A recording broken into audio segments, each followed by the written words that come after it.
हमने और हमारी टीम ने आज जापान के भूकंप का मजा लिया। हमारी जिंदगी का तो ये दूसरा एक्सपीरियंस था। सबसे ज्यादा हालत खराब कन्हैया भैया की है। इन्हें अभी भी भरोसा नहीं है कि ये बच गए। हम पूरी गाड़ी इन्हें यही बताते रहे कि आप बच गए। ये दरअसल हमसे दूर रुके हैं होटल में, और टोक्यो में 13 साल बाद इतना बड़ा भूकंप 5.9 का आया, और भला हम आए और धरती हिले ना।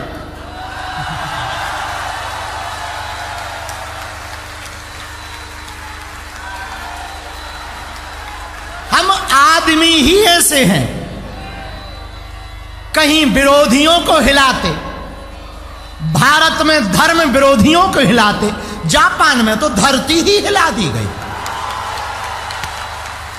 कभी इतिहास लिखा जाएगा तो यह भी लिखा जाएगा कि जब बाबा बागेश्वर आया था उस दिन भूकंप आया था। और आप सुन के चौंकेंगे, हम मेंटली प्रिपेयर थे, और जब भूकंप में 18 सेकंड तक धरती हिलती रही, बेड हिलता रहा, तब हम खिड़की पर खड़े होकर पानी पीकर मजे ले रहे थे। हाँ, अगल बगल की खिड़कियां खुल गईं। हमें जापान पर भरोसा था, टेक्नोलॉजी पर भरोसा था, हनुमान पर भरोसा था। तो आज हमने 5.9 स्केलेटर के भूकंप का मजा लिया। क्या मजा था। कन्हैया भैया तो हमने सुना 23वें माले पे थे होटल में, 22वें पे, 20वें पे, 23वें माले पे एक ऑस्ट्रेलिया की लेडी थी। बोर ये सबसे पहले मैदान नीचे, और मजेदार बात ये विथ पासपोर्ट के भागे नीचे। अब हमारी सुनो, इसीलिए तो गुरु गुरु होता है। हमने कहा भाई बाहर जाओ चाहे अंदर, भूकंप बाहर है, हम अंदर हैं। सब भाग रहे थे, हम कमरे की खिड़की खोलकर, पानी की बोतल खोलकर मजे ले रहे थे। एक बोतल नीचे गिर गई जब ज्यादा बड़ा वाला झटका लगा, तब हमने कहा कहो प्रभु। बड़ा आनंद आ रहा। हमने सोचा कौन भागे, बाहर भी गए, मान लो यही बिल्डिंग गिर गई ऊपर तो जाना है। हमने देवता से पूछा कि अब अर्जी क्या कह रही है और पर्ची क्या कह रही। बोले बेटे चिंता मत करो,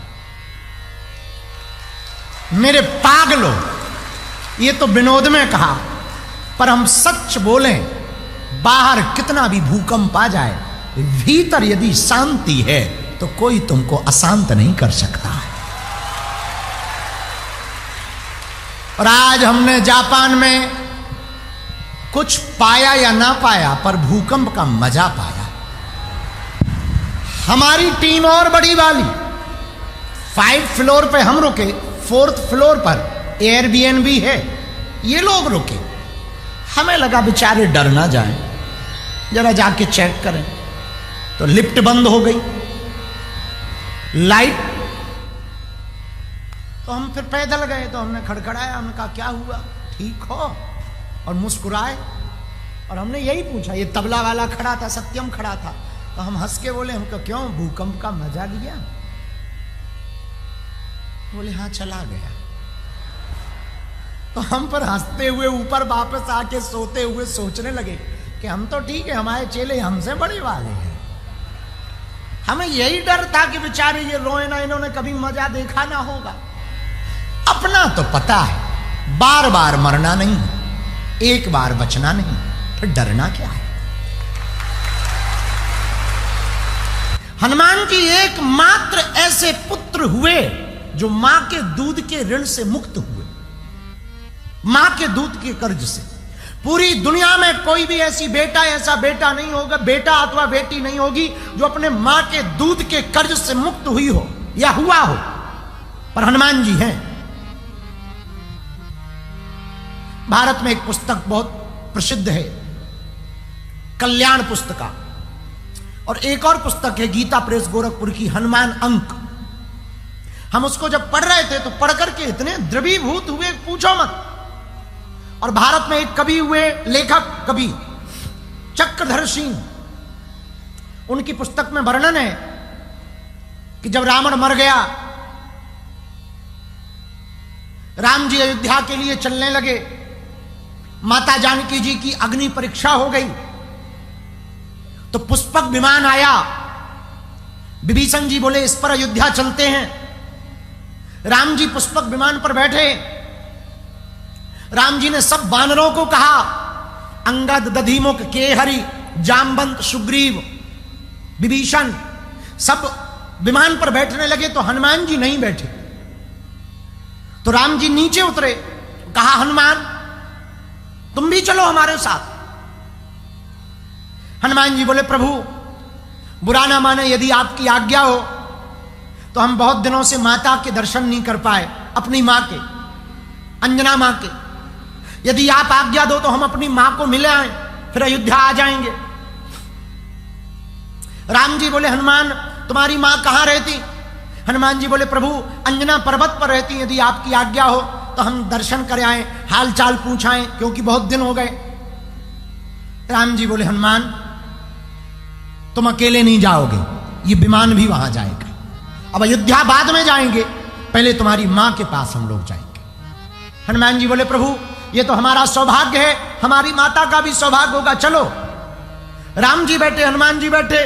पुष्पक विमान अयोध्या जाने की बजाय दक्षिण भारत में अंजना पर्वत के ऊपर, जहां माता अंजना तपस्या कर रही थी गुफा में, हनुमान जी के लिए, अपने बेटा के लिए, सुख शांति ऐश्वर्य बल वृद्धि के लिए, वहीं पर पुष्पक विमान उतर गया। जैसे ही विमान उतरा तो राम जी उतरने लगे तो हनुमान जी बोले प्रभु आप बुरा ना माने, थोड़ी देर ठहरे, हम जरा मां को सूचना दे दें, फिर आप आना, हम इशारा करेंगे। राम जी मान गए। राम जी वापस बैठ गए। हनुमान जी विमान से उतरे, भागे भागे गुफा के दरवाजे तक आए और द्वार पर ही आकर के हनुमान जी ने पुकार लगाई, मां मां मां। अंदर बैठी हुई माता अंजना जो तल्लीन थी तप में, एकदम डूब करके बैठी थी। माता अंजना ने जैसी आवाज सुनी दौड़ी दौड़ी बाहर आई, हमारा बेटा आया है। हनुमान हनुमान आ गए, हनुमान आ गए। भागी भागी आई और जैसे ही दरवाजे पर हनुमान जी को देखा, हनुमान जी ने मां को देखा, तुरंत हनुमान जी चरणों में गिर गए। माता अंजनी ने सिर पर हाथ रखा, बेटा बड़े दिन बाद आए, सब ठीक तो है, कुशल है, तू ठीक है, तुम्हारे स्वामी कैसे हैं? ये मां पूछ ही पाती पूरी बात कि हनुमान जी बीच में ही टोक के बोले मां मैं अकेला नहीं आया हूं, हमारे साथ कोई आया है। कौन? मां आपने और पिताजी ने जिनकी सेवा में मुझे लगाया था, आज्ञा दी थी, जिनकी सेवा में मैंने अपने जीवन को धन्य किया, जो जगत के नेता हैं, जगत को रचने वाले हैं, दुनिया को चलाने वाले हैं, जो जगत के स्वामी हैं, त्रिभुवन पति हैं, अखंड ब्रह्मांड नायक हैं, वो ब्रह्म परमात्मा राम भी हमारे साथ आए हुए हैं। इतना सुनते ही माता अंजना की आंखों में आंसू आ गए। राम जी भी उधर से आए। नीलांबुजग श्यामल कौमलांगम सीता समारूपितवाम भागम पाड़ु महासायक चारु चापम नमामि रामम रघुवंशनाथम नील सरोरो नीलमणि नील नीलधर श्याम। हमारे रघुनाथ जी का वो नीला स्वरूप, वो जटाएं, वो बढ़िया भ्रुकुटी, वो नेत्र, कंधे पर तरकस रखा हुआ, बड़ी बड़ी भुजाएं भगवान की, मुस्कुराता हुआ चेहरा, हमारे रघुनाथ जी के पीतांबर पहने हुए राम जी मुस्कुराते हुए वदन के साथ, नीलांबर वदन के साथ हमारे रघुनंदन राम, जगत को लुभाने वाली मोहिनी सोहिनी मूरत हमारे प्रभु की, वो लावण्यमयी मुस्कान, वो कटीली कतरारी कजरारी अखियां, भगवान मुस्कुराते हुए मुख लेकर के माता अंजना के सामने खड़े हो गए। जैसे ही राम जी ने मां को देखा, मां अंजना ने राम जी को देखा, मां थोड़ा आगे बढ़ी, उसके के पहले ही राम जी चरणों में जैसे ही गिरने लगे तुरंत गले से मां ने लगा लिया। एक तरफ राम जी को गले से लगाया, दूसरी तरफ हनुमान जी को गले से लगा लिया। आहा, दर्शन करना इस अद्भुत छवि का।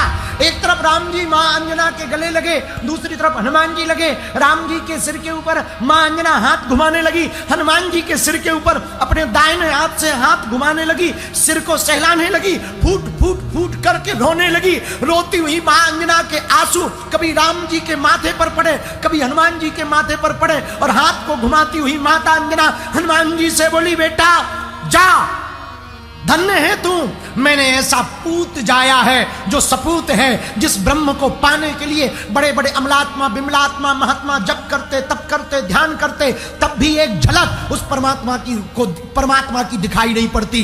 पर धन्य है तू मेरा बेटा, उस ब्रह्म को मेरे द्वार लेकर के आ गया।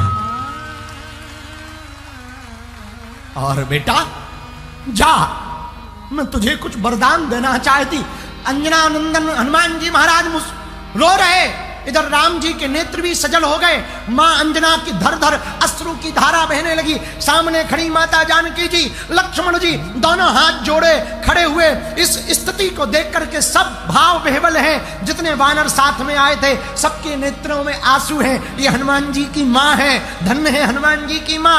और माता अंजना कहती, बेटा हनुमान जा, मैं आज तुझको अपने दूध के कर्ज से मुक्त करती हूं। मैंने ऐसा पूत पाया जो ब्रह्म को मेरे द्वार लेकर के आया, मैं अपने पूत को दूध के कर्ज से मुक्त करती हूं। तो आपने पूछा कि हनुमान कौन है? पूरी दुनिया के एकमात्र हनुमान जी ऐसे हैं जो दूध के कर्ज से भी मुक्त